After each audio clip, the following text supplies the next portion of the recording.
Good morning everyone, welcome to Leslo classes. आज हम जो वीडियो में पढ़ने जा रहे हैं वो है एक्सरसाइज 1.4 का सोल्यूशन। हम शुरू किया हुआ था, क्वेश्चन नंबर 5 तक हमने कवर कर लिया था लास्ट वीडियो में। आज हम क्वेश्चन नंबर 6 से शुरू करेंगे। उसका देखते हैं क्या कह रहा है क्वेश्चन नंबर 6।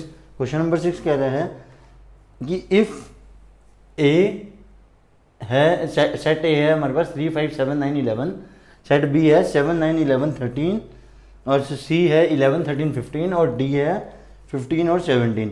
तो हमें फाइंड करने हैं ये सारे पार्ट, ठीक है ना। हमें फाइंड करने हैं ये सारे पार्ट, ठीक है। तो जो एक्सरसाइज ये हमारी चल रही है वो इंटरसेक्शन यूनियन के ऊपर ही चल रही है। मैंने आपको जो इंट्रोडक्शन वीडियोस में इस एक्सरसाइज की कराए थे। तो अब देखते हैं, कल जो हम क्वेश्चन कर रहे थे मोस्टली हमारे पास क्वेश्चन यूनियन वाले थे। एक आधा क्वेश्चन हमने इंटरसेक्शन का किया था। तो इंटरसेक्शन का मैं आपको एक बार दोबारा बता दूं।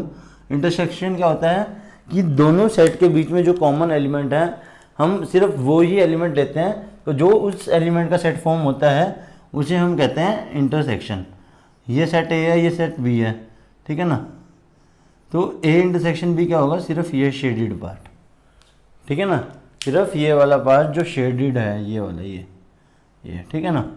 तो शेडिड पार्ट ही हमारा सेट ए और सेट बी का ये ए इंटरसेक्शन बी बन गया, ये वाला पार्ट ये, ठीक है ना। तो अब हमने यही इसी इंटरसेक्शन के ही पार्ट करने हैं सारे, ठीक है। देखते हैं कैसे होगा। जो सिंपल होंगे मैं थोड़े से पार्ट एक दो आपको आपके लिए करने को भी कहूँगा, तो वो कर लेना। अगर कोई भी डाउट आएगा तो बता देना। तो पहला पार्ट देखते हैं, सब बड़ा सिंपल है। ए इंटरसेक्शन बी, हमारे पास ए है 3, 5, 7, 9, 11, 3, 5, 7, 9, 11, ठीक है ना। और बी पार्ट है, सेट बी है 7, 9, 11, 13, 7, 9, 11, 13। अब देखो, अब हम इसमें से कॉमन एलिमेंट देखेंगे कौन कौन से हैं। 3 है नहीं, 5 है नहीं, 7 है दोनों में, ठीक है ना, 9 है, 11 है, ठीक है ना। तो 13 है नहीं। तो कॉमन एलिमेंट हो गए 7, 9, 11। तो जो कॉमन एलिमेंट हैं दोनों सेट में वो हम लिख देंगे एक साथ और सेट फॉर्म करेंगे। तो वो क्या होगा, इसके इक्वल होगा ए इंटरसेक्शन बी के, समझे। तो इसका पार्ट का आंसर आ गया ए इंटरसेक्शन बी का 7, 9, 11। अब देखो बी इंटरसेक्शन सी निकालना है। बी ए रहा, सी ए रहा, तो इसमें कॉमन देखो क्या है, सिर्फ 11 और 13, 11, 13, 11, 13। तो इसका आंसर क्या हो गया 11, 13, ठीक है ना। फिर हमें निकालना है A intersection C intersection D. अब ये थर्ड वाला पार्ट मैं यहाँ सोल्व करा देता हूँ, A intersection C intersection D. अब सबसे पहले चाहे कोई भी ले लो, ये ले लो या ये ले लो, जैसे मर्जी कर लो। मैं पहले दो लेता हूँ, चलो, ठीक है ना। A intersection C, A intersection C common देखो क्या है, 3 है नहीं, 5, 7, 9 कुछ नहीं है, 11 कॉमन है सिर्फ। तो इसका आ गया सॉरी 11, ठीक है ना। इंटरसेक्शन किसके साथ है, डी के साथ। डी क्या है 15 और 17, ठीक है। डी क्या है 15 और 17। अब ये है 11, ये है 15, 17, कुछ भी कॉमन नहीं है। तो अगर कुछ भी कॉमन नहीं होता तो क्या लिखते हैं हम 5, ठीक है ना। क्यों, जब कोई भी चीज़ कॉमन नहीं आई इन दोनों में तो हमने क्या लिखना है, उसका आंसर 5, ठीक है। समझ आ रहा है, क्योंकि नल सेट हो एक तरह से, वो डिसजॉइंट सेट हो गया ना कि दोनों की इंटरसेक्शन कुछ भी नहीं है। मतलब कि अगर मैं यहाँ पे बनाऊँ वेन डायग्राम से आपको एक्सप्लेन करूँ तो एक तरह से ये हो गया, मान लो ए इंटरसेक्शन सी, ठीक है ना, और ये हो गया डी। तो इन दोनों का ये डिसजॉइंट सेट है, ठीक है ना। ये इसमें कुछ सिमिलरिटी नहीं है। या मान लो ऐसे कर लो, चलो, ये ए और सी है, ये ए, ये सी, ये ए इंटरसेक्शन सी, ठीक है, और ये डी। इसमें और इसमें कोई सिमिलरिटी नहीं है, ठीक है ना। तो ये भी हो गया। अब ए इंटरसेक्शन सी देख लो, ए और सी में सिर्फ 11 का है, 11 लिख दिया। बी इंटरसेक्शन डी, बी और डी 11, 13। कॉमन एलिमेंट देखते रहो, उसका सेट बनाते रहो, वो उसका आंसर होता रहेगा, ठीक है ना। इसका 5 है हमारे पास, इसका है 7, 9, 11, ठीक है ना। अब ये देखो, अब ये पार्ट अच्छे हैं थोड़े से, ये देखते हैं, इसको सोल्व करके देखते हैं। थोड़ा ध्यान से देखना, A intersection B union C. अब इसमें इंटरसेक्शन भी आ गया, यूनियन भी आ गया। अभी तक जो हमने क्वेश्चन देखे थे वो सारे क्या थे, सिर्फ या तो यूनियन के या इंटरसेक्शन के। तो अब ब्रैकेट भी है, तो मतलब सबसे पहले बी यूनियन सी करना, फिर हम इंटरसेक्शन करेंगे। तो A intersection B union C, B union C करो। बी यूनियन सी कैसे होएगा, बी और सी के सारे एलिमेंट, पहले बी के लिखेंगे 7 9 11 13, फिर सी के 11 लिख लिया, 13 लिख लिया, 15 आ गया। अब ए और सी का, ए और इसका इंटरसेक्शन, ए क्या है 3 5 7 9 11, इंटरसेक्शन 7 9 11 13 15, ठीक है। तो अब इसमें कॉमन क्या है, देखो 7 है 9 है 11 है, 7 है 9 है 11, ठीक है ना। तो क्या आ गया 7 9 11, ठीक है।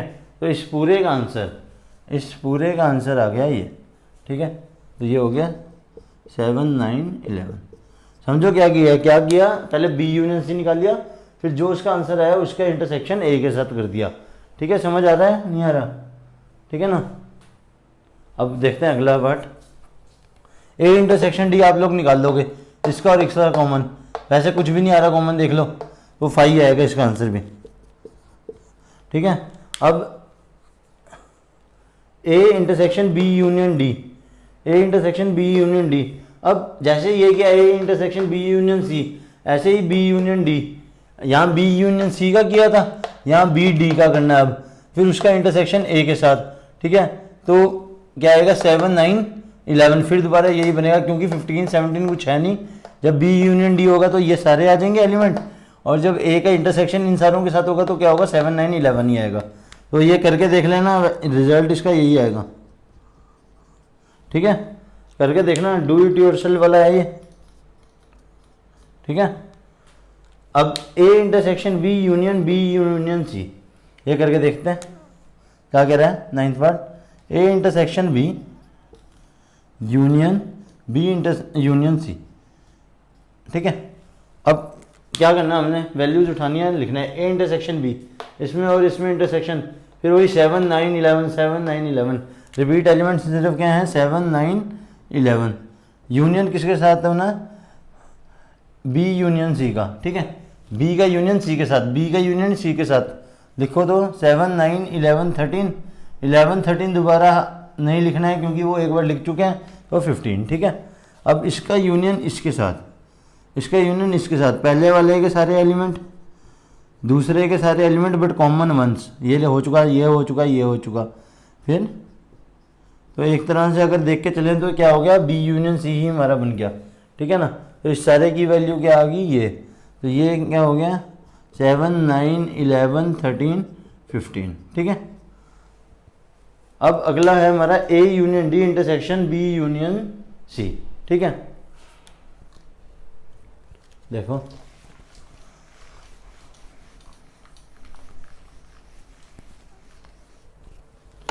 ए union D intersection B union C, ठीक है। तो ए का यूनियन डी के साथ, ए का यूनियन डी के साथ लिखो क्या होगा 3 5 7 9 11 15 17, इंटरसेक्शन किसके साथ, B union C, B union C 7 9 11 13 दोबारा नहीं होंगे तो रिपीट, ठीक है ना, फिर 15। अब इसका इंटरसेक्शन इसके साथ था, तो मतलब इसका इंटरसेक्शन हमने करना है इसके साथ, ठीक है। कॉमन एलिमेंट्स देखेंगे दोबारा, कॉमन एलिमेंट्स देखो अब इसमें क्या क्या है, 7 आया, 9 आया, 11 आया, 15 भी आ गया, तो हमारा यहाँ बन गया 7 9 11 15, ठीक है। तो इसका आंसर हो गया 7 9 11 15, ठीक है। इसी के साथ हमारा ये वाला क्वेश्चन खत्म हो गया। ये सारे आंसर लिखे हुए हैं, इसके इक्वल टू में मैच कर लो अपने साथ, एनसीईआरटी के आंसर से मैच करना है, एनसीईआरटी के आंसर मैच कर लो, ठीक है। कोई डाउट हो तो बताना। क्वेश्चन नंबर 7 देखते हैं।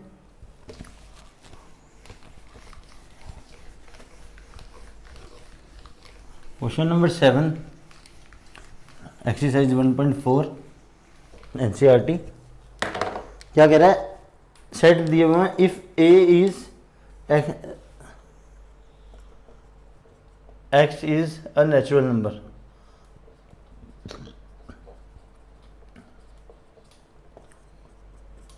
क्वेश्चन नंबर 7 है, बी है इवन नेचुरल नंबर का सेट,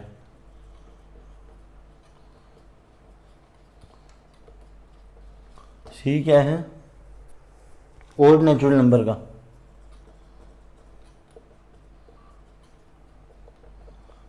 डी क्या है प्राइम नंबर का,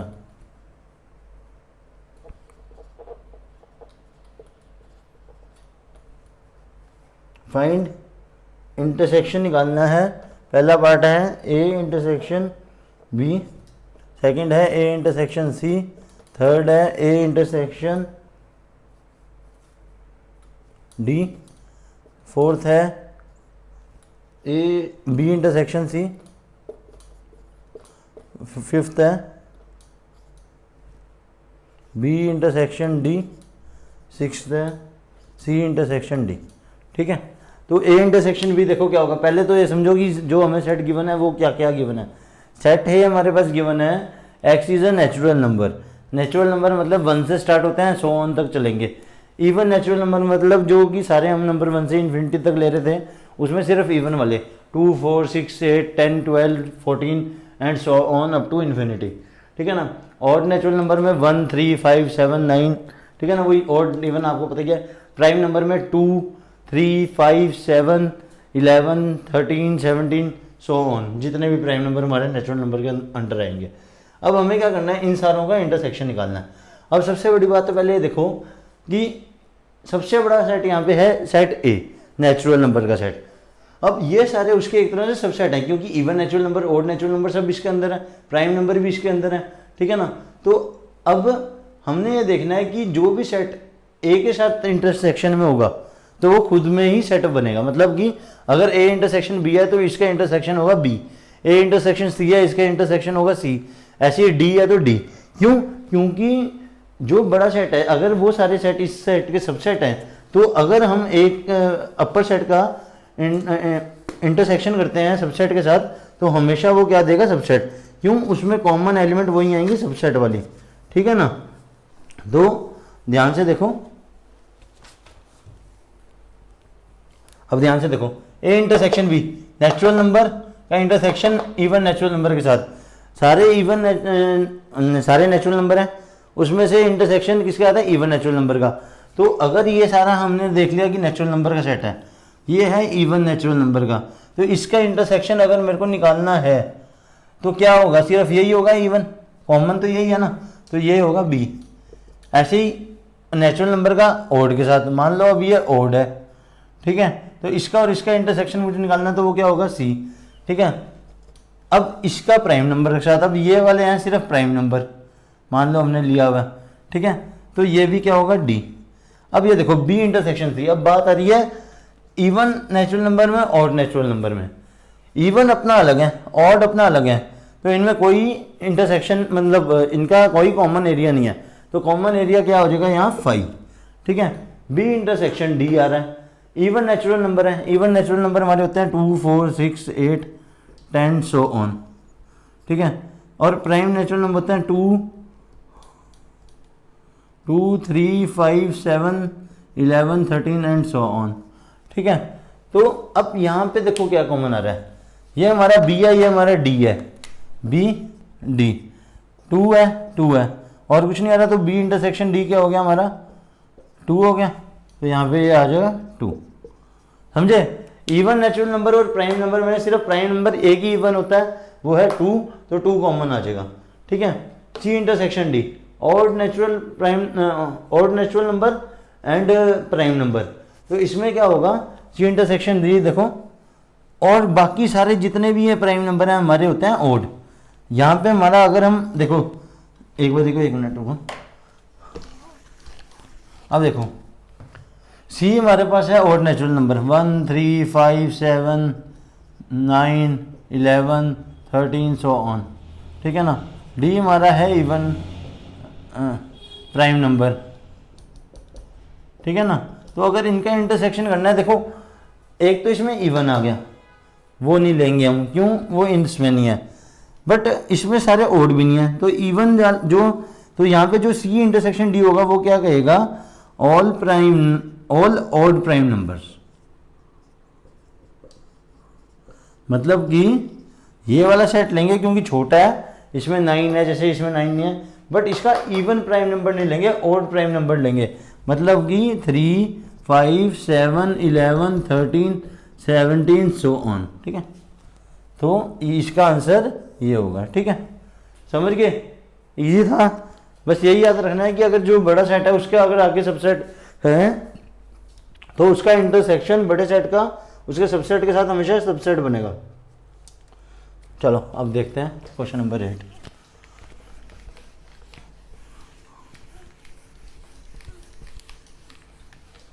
क्वेश्चन नंबर 8 देखते हैं क्या कहना चाह रहे हैं। Which of the following sets are disjoint. पहला कह रहा है 1 2 3 4। दूसरा सेट इसमें गिवन है x is natural number and 4, मैं पूरा नहीं लिख रहा, क्या कह रहा है x इज नेचुरल नंबर और x की लिमिट है 4 से लेकर 6 तक। तो अगर मैं इसकी वैल्यू बनाऊँ 4, 5, 6, ये बनेगी इसकी रोस्टर फॉर्म की वैल्यू। ठीक है ना, मैंने क्या किया, मैंने जो इसकी सेट बिल्डर फॉर्म है उसे चेंज कर दिया रोस्टर फॉर्म में। तो रोस्टर फॉर्म में इस पूरी के सोल्यूशन क्या होगा हमारे पास 4, 5, 6। ठीक है, तो अब हमारे पास पहला वाला सोल्यूशन, पहला वाला है सेट है, मान लो ए ले लिया इसे और इसे बी ले लिया, तो ए हमारे पास है 1 2 3 4 और बी हमारे पास है 4 5 6। तो इसमें हमने देखना है कि A intersection B equal to 5 है या नहीं, यस और नो। क्यों, अगर ये यस हुआ तो क्या होगा, ये डिसजॉइंट होगा, अगर नो हुआ तो नॉट अ डिसजॉइंट सेट। ठीक है ना, यही चीज़ है ना, यही है ना कि अगर इसका इंटरसेक्शन 5 आ जाता है मतलब ये कॉमन कुछ नहीं है तो ये डिसजॉइंट सेट है। अगर इसका इंटरसेक्शन 5 नहीं आता तो वो नॉट अ डिसजॉइंट सेट है। तो अब हमने सिर्फ क्या देखना है, इंटरसेक्शन देखना है। मैंने इसकी वैल्यूज ले ली हैं, अब मैं इंटरसेक्शन में क्या देखूंगा, कॉमन पार्ट। कॉमन पार्ट देखो क्या क्या है, 1 है नहीं, 2 है नहीं, 3 है नहीं, 4 है, आ गया। तो क्या हुआ, ए इंटरसेक्शन बी में क्या आ गया, कुछ कॉमन आ गया, चाहे एक ही एलिमेंट है, तो इज नॉट इक्वल टू 5। तो अगर ये 5 के इक्वल नहीं है तो मतलब कि ये डिसजॉइंट भी नहीं है, नॉट अ डिसजॉइंट सेट। ठीक है, तो पहला पार्ट क्या हो गया, नॉट अ डिसजॉइंट सेट। ठीक है, अगला पार्ट देखते हैं इसका, ए ई आई ओ you, A E I O you, ठीक है, और C D E F. Set A given है यहाँ पे ए ई आई ओ यू और दूसरा है सी डी ई एफ। तो यहाँ पे देखो ई कॉमन है दोनों का, तो ई आ गया इंटरसेक्शन ए इंटरसेक्शन बी अगर निकालेंगे, ये हमारा एक तरह से सेकंड पार्ट जो है, ए ये ले लिया बी ये ले लिया, तो अगर ए इंटरसेक्शन भी निकालेंगे ई आ गया, मतलब कि नॉट इक्वल टू 5 है। So this is also not a disjoint set. ठीक है ना, समझ आ रही है ना बात कि कॉमन 5 नहीं होना चाहिए, अगर कॉमन 5 हो गया मतलब डिसजॉइंट है। बट यहाँ पहले वाले में भी हमारे पास एक नंबर 4 आ गया था सेट में कॉमन, और यहाँ अल्फ़ाबेट लेटर ई आ गया। ठीक है ना, तो अब थर्ड देखते हैं। थर्ड देखो क्या कह रहा है, कह रहा है थर्ड पार्ट कह रहा है ए सेट है, ठीक है ना, सेट ऑफ इवन इंटीजर, और बी सेट है set of odd integer. Set A क्या है, set of even integer, set B क्या है, सेट ऑफ ऑड इंटीजर। ठीक है, तो अगर मैं इसे रोस्टर फॉर्म में लूं क्या हो जाएगा, इवन है, इवन क्या होंगे 2 4 6 8 10 so on up to infinity. अगर नेगेटिव भी ले लूं तो माइनस इन्फिनिटी से -2 ये सो ऑन चलेगा। ठीक है, ठीक है ना, चल जाएगा, ये हो जाएगा माइनस इन्फिनिटी से सो ऑन -1 1। ठीक है ना, 1 2 3 सॉरी 1 यार छोड़ो, देखो इवन इंटीजर्स हम लेके चलेंगे 2 4 6 8 up to so on infinity तक, 1 3 5 7 up to so on infinity तक। तो अब मैं अगर देखूं, मेरे को वैसे तो पता ही है इवन ऑड में कुछ कॉमन नहीं होता, सेट ऑफ इवन इंटीजर्स ये आ गया, सेट ऑफ ऑड इंटीजर्स ये आ गया। तो अगर मैं इसका कॉमन पार्ट निकालना चाहूँ, मतलब कि ए इंटरसेक्शन बी निकालना चाहूँ, तो वो अब फाई आएगा। क्यों? क्योंकि इनमें कुछ कॉमन नहीं है, ठीक है ना। तो फाई आएगा, मतलब कि is equal to disjoint set, मतलब कि जो ये दो सेट हमें गिवन हैं A and B are disjoint set, ठीक है ना, समझ आ गया। इसी के साथ हमारा क्वेश्चन नंबर 8 हो गया। Thank you for watching this video, have a nice day.